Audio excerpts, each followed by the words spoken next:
مہنگائی کا طوفان 1 جولائی سے کیا کیا مہنگا ہوگا، شوکت ترین نے بتا دیا۔ سابق وزیر خزانہ شوکت ترین نے بڑا انکشاف کرتے ہوئے کہا کہ ملک میں مہنگائی مزید بڑھ کر 40% ہو جائے گی۔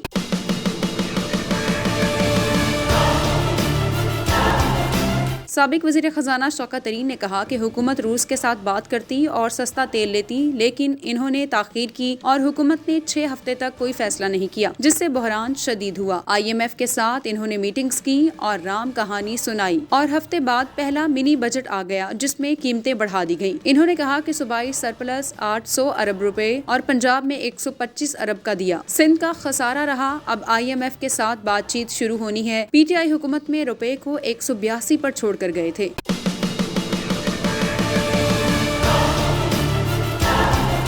سابق وزیر خزانہ نے کہا کہ تیل کی کمی کی وجہ سے لوڈ شیڈنگ ہو رہی ہے، بجلی کی قیمت 47% بڑھ گئی اور مہنگائی کی شرح 28% ہو چکی ہے۔ حکومت نے خانہ پوری کے لیے بجٹ پیش کیا۔ انہوں نے کہا کہ مہنگائی 28% اور گروتھ ریٹ 5% رکھا گیا۔ وفاقی حکومت کو صوبوں سے 700 ارب روپے نہیں مل پائیں گے اور IMF نے ریونیو بجٹ 7,500 ارب بڑھانے کا کہا ہے۔ اب اگلے سال میں مہنگائی کی شرح مزید بڑھے گی۔